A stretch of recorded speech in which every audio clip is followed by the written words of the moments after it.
It's time now for the award-winning #1 local talk show in Northeast Pennsylvania, The Sam Lesante Show.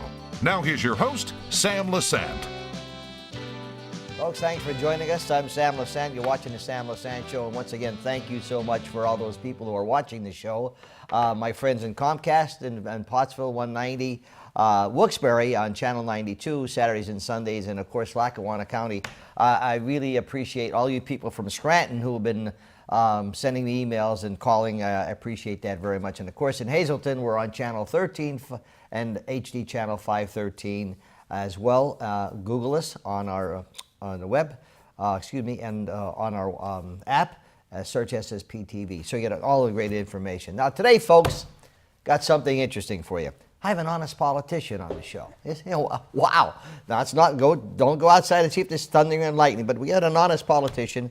Has been on the show a number of times, never hesitates to answer questions, even when he and I don't agree on things. Senator John Yudichak from the 14th Senatorial District of the state of Pennsylvania. John, it's nice to have you. Thank you very much, Sam. Great to be here. See, you know why you're so good? You have 4 girls, right? Yes. That keep you in shape, and of course your lovely wife Yes. keeps you in shape. Yeah. Okay. John, other than the word chaos comes to my mind, okay? I'm blessed to have a lot of senior citizens who watch the show. And people tell me, Sam, I like watching the show because they get information from me that they can't get, or little excerpts or voice things, etc. But we could talk about different things. The state of Pennsylvania, is going through this redistricting. Okay, what's your take on it? Well, it is creating a bit of chaos. You have a primary election coming up May 15. We've had 4 or 5 different maps that have come out. You had a map from the Senate Democrats, House Democrats, from the governor, and now you have a map from the Pennsylvania Supreme Court. You also had a map from the Republican leaders in the House and the Senate. That creates a whole lot of confusion. What district are we going to be in? What Congress candidate am I going to be able to vote for? That's still unclear because I suspect, and the Republicans have indicated, they will challenge the Pennsylvania Supreme Court map to the U.S. Supreme Court. So we may not know for another couple of weeks, and of course you have that May 15th primary. Now stepping back in 2011, I voted against the congressional map that has existed for the last 6 years because I believed it was gerrymandered. I think it was used to the advantage of the Republican Party. But to be fair, if the Democrats were in charge, they would have used the map to their advantage. That's how they play politics in Harrisburg, unfortunately. And I think that we should go to an independent commission. I support Senate Bill 22, which is Senator Boscola, my friend and colleague from Bethlehem. And that would create an independent commission so that you can use the technology that we have to draw districts, to make sure they're compact, make sure there's combination. Most importantly, that voters are empowered to pick their congressional candidates, not partisan actors in Harrisburg or Washington, D.C. Well, here again, it's politics. And as you and I were talking before, it's disgusting, John. I mean, you listen to this bickering and nonsense, and what happened to the days of I agree to disagree, okay, and come, you're in a tough position, okay? You're a pro-life Democrat, very few of them, okay? You stand for morals, because you were born and raised that way. And unfortunately, you have, in my case, I call them wacko liberals that have no morality. That's my opinion, John. Okay, so you're faced with people today. What do? They go to work, as we said. They try to raise a family. They try to do what they can. And unfortunately, John, you guys, and I mean you guys, women, affect our lives. Right. Yeah. So how do you cut through that nonsense? I think what has happened really in the last decade, I think social media has transformed politics, and initially it's transformed it in a very negative way. It's created these echo chambers, these silos of ideology, where a far left Democrat could only talk to the far left Democrat. We need to talk to one another. My father raised me in politics. There's not a conscious memory I have that wasn't involved in politics. But my father taught me, and he was a guy in the construction trade, to fix the pothole, you don't step back and say, well, what's the Republican idea? What's the Democratic idea? Fix the pothole, fix the bridge. You know, invest in the things that are going to set the stage so that working men and women, and we've gotten so far away from working families because of all this, this echo chamber politics. Look at a good school for their kids, security in the health care that they have, and an opportunity at a good job. Those three things are what working families are talking every day at a kitchen table. They're not talking about all of this static and all this noise. Unfortunately, that's exactly what the politicians are talking about. They're talking about the static rather than talking about working families. That's why I think, you know, you're seeing a huge upheaval in national politics and in state politics. We need to get back to talking to people rather than being driven by social media, rather than being driven by ideology.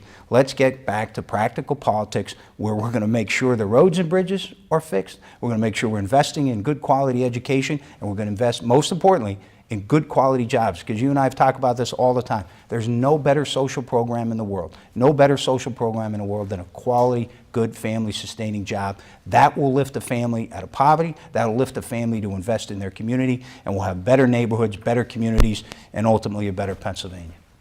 John, we talk about special interest, okay, and I can understand, you know, I'm a pro-life guy, okay. I've been that way since day one. I'll die that way. However, if a Planned Parenthood official or president or whatever would want to come on my show, I would give them that opportunity to explain to the people why they do what they do, okay? I would not agree with them, but however, the lines of communications there. And I said before, unfortunately, you guys affect our lives, because we heard way back when, with Governor Rendell, and I'm not picking on him because he's a Democrat, okay, when they had the casinos come in, et cetera, the big thing was we're going to get rid of property taxes, we're going to get, you know, school taxes, because the seniors, you know, get their county tax, get their school tax. They don't have any children going to school. They have to pay the bill, etc. You guys affect that, okay? So when do we start, you know, saying enough's enough, or do we have to get rid of most of the people in the Congress? I mean, what approach do you use, John? Well, I've always tried to be a consensus builder, work across the aisle. Senator Dave Argo, Senator Argo representing Schuylkill County, we've worked very hard in Senate Bill 76 to eliminate property taxes in Pennsylvania. We got that to a tie vote, the first vote in the history of the Senate of Pennsylvania where we had a property tax elimination vote, and we got it to a tie vote, almost got it over the goal line. We're evolving that bill to maybe separate the commercial side of that bill and focus strictly on homesteads, which will help those senior citizens. They deserve a break. Now, one of the positive things that came out of the introduction of gaming in Pennsylvania back in Governor Rendell's day was the property tax and rent rebate program was expanded. We're starting our series, which we do each and every year, tomorrow in Nanticoke, where we're going to roll out our property tax and rent rebate. That helps a lot of seniors in northeastern Pennsylvania to the tune of millions of dollars in property tax relief. But it really comes back to building those bipartisan relationships. Having that ability, whether it's property tax reform or whether it's economic development, if you have a Democrat and Republican working together, the executive branch and the legislative branch working together, you're going to get a lot more done. Unfortunately, whether it's Harrisburg or whether it's Washington, we're locked into ideology. We are allowing those special interest groups who are driving money into our political system, driving money into social media, to divide the American public, to divide Pennsylvanians. I want to work together. If you got a good idea, I don't care which political party, whether you're Republican, Democrat, or Independent, I want to work with you if it's going to benefit the good people of northeastern Pennsylvania. We're going to talk about the budget and the jobs, okay? And folks, I'm talking to Senator John Yudichak from the 14th Senatorial District in the state of Pennsylvania. Always been responsive and always been honest with us. And I mean that sincerely, John. You have, I mentioned before, you have 4 daughters. You have a family budget. I have a company here. I have a budget. I know what my expenses are. I know what my wages are. I know what, you know, if I have additional expenses. So I have a budget I have to work with. So if we have a person who is voted to be either a U.S. senator, a state senator, a congressman, or representative, they know what a budget's all about. So why would we then go to Harrisburg, okay, and don't think like your family budget and put us in the mess that they put us in? They're always looking to tax this, because they cannot live within a budget. So am I nuts here? Because I just think that you, when I say you, I don't mean you specifically, but you know, you spend, and you wouldn't do that in your own household. So I don't understand that. Yeah, well, and government budgets are a little different from business budgets or family budgets. But the cost drivers in state budget, that's really what we haven't gotten control of. Healthcare cost, pension cost, which that was a good bipartisan victory in recent years, working with Senator Corman. Senator Corman, the majority leader, pension reform was a major issue for him. He was able to work with Democrats in the Senate and Governor Wolf, and we got pension reform done. That is going to have an impact on property taxes. That's going to have an impact on the state budget going forward, that we move to a more traditional 401k plan for state employees as the private sector has moved toward that. So that's getting a handle of one of the major expenses. Healthcare, that's another story. When you're talking about long-term care particularly, we're talking about those very same senior citizens that we care about. That part of the budget is going up at an alarming rate, and we don't have a good answer. We haven't been able to control that spending. We need to work together to try to control that spending, and there are other issues that we need to look at in terms of the state budget and making smarter investments. But the way to do it, the way to create more revenue, and the way to control, you have to invest in the economy. We've not done a good job over the last last two governors. Governor Rendell did a good job investing, certainly in northeastern Pennsylvania, but under Governor Corbett, Governor Wolf, we've missed some opportunities, particularly in the natural gas fields. And that's not a direct indictment of the two of them. It really was the culture of Harrisburg. We've gotten away from an investment culture, and we've gotten into our ideology, the ideological silos, and unfortunately, we've not had a serious budget in 6 years. And no family would do that. No business would not have a serious budget in 6 years. So, John, I got an email the other day from somebody, whether maybe factual, excuse me. It showed about the debt. And then it showed, now here again, I'm not picking on anybody. I'm just talking what facts are, okay? It showed all the illegals that are in this country, okay? Illegals now, not legal, okay? That are here, that are taking our health care, taking our school systems, you know, and all these billions of dollars that we're paying for the illegals that are here, okay? So now what it says is when you begin to say, well, we got to crack down on, you know, illegals, make them legal so they become taxpayers. Okay, now here comes its ideology, because the Democrats, in my information, would like everyone to be, illegals, etc. And maybe so, but there, I think, a process. So all the money on fraud, for example, welfare fraud, right. Okay, there's millions upon millions of dollars that are being wasted because we're not paying attention to the cause, okay? Am I incorrect in saying that, or am I off a little bit? Well, I tell you, that's another bipartisan victory. We're working with folks like Senator David Argel in advancing reforms to our human service system, in controlling those costs, diminishing the amount of waste and fraud that goes on. Now, the immigration, of course, is more of a national issue, but it impacts state government, it impacts local governments and school districts, particularly the Hazleton School District. I've met with the school board administration on many occasions.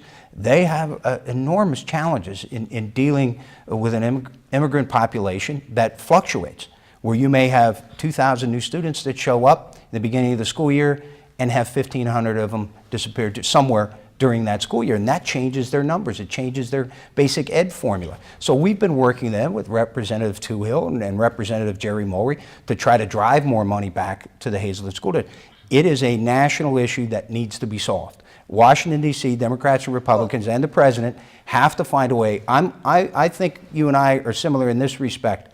I don't have a problem with a path to citizenship. No. If you earn that Absolutely. path, as our immigrant Yes. forefathers came to this country. And help them do that. And help them do that, and help them become taxpayers, Yes. citizens that want a little piece of the American Sure. dream. That's what America's about, but they have to earn that way. This is the thing that I think frustrates a lot of people. And then when you begin to say, what I'm saying is, oh yeah, you don't want to take care. We take care of poor. There's no question about that. Your father, my grandfather, we wouldn't be here today if we didn't have them coming over. I'm talking to Senator John Yudichak, folks. We'll be back. We're going to talk about some great things happening in jobs and a little bit about what he does. Okay, what does he do as a state senator? Stay with us. Welcome back to the Sam Lesante Show, folks. Remember, 24/7 SSPTV.com. My email, sam@SSPTV. Search our app, folks. Search our app, SSPTV. My guest today, Senator John Yudichak, no stranger to the Sam Lesante Show, and no stranger to really giving any information that you can, John. John, I want to show a picture that you guys send me. Sammy, put this up. This is the I-80-81 corridor. So what are we looking at right now? That was a former blue coal corporation. They went bankrupt. The land was abandoned, much of it environmentally degraded. And it wasn't until the Earth Conservancy was created in the 1990s that we had a vehicle to get that land out of bankruptcy court and to reclaim that land and put it back into productive use. Thousands of acres were put into green space and recreational opportunities for northeastern Pennsylvania, and a lot of this land right along the 81 corridor has put back into commercial use. And a company out of Kansas City, Missouri, North Point, came in, purchased that 172 acres, invested $100 million in private sector money, and leveraged the creation of 3,000 jobs. Chewy.com, Patagonia, and Adidas, all national companies, all love the idea that this is an environmentally reclaimed site. And as a result of that success story, North Point has put an option on another 152 acres in Nanticoke and Hanover Township, that same 81 corridor, to create and replicate another 3,000 jobs. So in 2 years, you can have an investment close to $250 million and the creation of 6,000 jobs and land that was vacant, was abandoned, and degraded for the last 45 years. So it's an exciting story and some of the best economic development that's happening in all of Pennsylvania, right here in northeastern Pennsylvania. You're looking at close to 6,000 jobs, okay? And I don't think they're like $7 an hour jobs, okay? I think they're decent jobs. I don't know specifically. But now we have a picture here of Chewy. Now, is this existing right now? Sammy, put that picture. What is this picture now? Chewy.com, which they were looking at, they're a national pet retailer. I know, we buy terrific. And They were looking at 700 jobs, and they're already hit that mark. They're going to go over 1,000 jobs just in that facility. And again, that was a former abandoned mine site. And the beauty of it is, the poetic nature of it is that was visible from Interstate 81. So the welcome mat to the Wyoming Valley was this environmentally degraded landscape. Yes. And we used to bring companies in, and that's near the Hanover Industrial Park. It is called the Hanover Trade Center. And we would have to go through another exit just so that we didn't want executives to look at that site. Now they're going to see 3,000 new jobs, 3 great national companies investing in northeastern Pennsylvania. Okay, so now I would be looking at this show and saying, okay, John, so you're showing us what did you do about this? And that's why I said there are a lot of things that state senators do, state reps like Representative Tara Toole she works very hard, okay? She's a great representative, okay? Here you are what did you do, okay, behind the scenes to develop this? Well, a couple of things. One, you partner with the Earth Conservancy. Earth Conservancy got $9 million in state assistance to reclaim that fighting hard for those dollars, fighting hard to make sure the Earth Conservancy exists and is funded to do those mine reclamation projects. So we worked very closely with Mike Ziak, the executive director of the Earth Conservancy. So forming those partnerships, working with the local municipalities, Hanover Township, Nanticoke, they've been terrific. We created a LERTA, which is a tax incentive similar to the KOZ, but locally based. The property taxes come out of the land immediately, but improvements made by a company. When you invest $100 million, there's tax incentives. In addition to that, this is all in the shadow of the South Valley Parkway, a $90 million infrastructure project, the first, and you'll love the continuum here. My father, coming back from the Korean War, worked on the last capacity adding project in the South Valley. That was the John S. Fine Bridge, named after Governor John S. Fine. He made about $2.25 an hour coming back from the war. I took him when we cut the ribbon and broke ground on the South Valley Parkway, which is the first new capacity adding project in the South Valley since that project in the mid-1950s. When you invest in infrastructure, you're creating jobs. That $90 million project, all of that $90 million went into the economy of Luzerne County, and it's a big reason why North Point is investing $250 million in the 81 corridor. So assume we did not have this. Assume we were back to this, just the land, nothing happening with the land, such as what Atlantic Carbon's doing up here, reclaiming land, getting the anthracite. So if you didn't have this, if we didn't have guys like Senator John Yudichak working underneath, or just working hard to develop, whatever it has to be to make these things roll, what will we be losing in the state, in our county? Well, on that site, you would be losing 6,000 jobs. How about the revenue? How about the property revenue? Hundreds and hundreds of millions of dollars. 6,000 jobs, that's folks that are looking to build a new home, Yes. folks that are looking for opportunities, that are supporting local businesses. If you're not doing that, if you're not making those investments, North Point would have driven by that site and said, if that's in bankruptcy court, if that's owned by a former coal company, we don't want to invest. But because it was the Earth Conservancy, because we had reclaimed the land, we set the stage. And that's what government does well. I never say that government creates jobs. The private sector creates jobs, but government can set the stage and leverage private investment. And in that, from Schuylkill County, and North Point has purchased the Schuylkill County Mall. They purchased a facility in Foster Township. They purchased a facility in Lackawanna County. Over $1 billion investment in this 81 corridor that you're going to see grow, all because of the Port of Philadelphia has gotten better. And I have a dear friend down there, Representative Bill Keller, I think, who you've met over the years. He has fought hard for the port, the dredging of the Panama Canal. That means more freight is going to come up the eastern seaboard. So northeastern Pennsylvania really can be front and center over the next 10 years of being the biggest job creator in the state of Pennsylvania. We're well on our way with North Point and their 3,000 jobs in the Hanover Trade Center. So do you think this helps with the relief of some of the taxes that were burdened with, like the seniors with the county taxes, school tax? You think this helps a little bit? It broadens the tax base. Yeah. If you have more revenue coming in on the commercial side, that means that homeowners are going to get a break. But again, back to my adage, there's no better social program than a good job. If people are working, if people are investing in the economy, and we have job growth, you're going to see the budget numbers for Harrisburg, the budget numbers for the Hazleton School District, the budget numbers for the city head, you're going to see them change. We need to invest in jobs, and we are producing here in the 81 corridor. Okay, so let me ask you this. We have 2 minutes left, okay? We only took one break because I think it's important for people to hear what you have to say.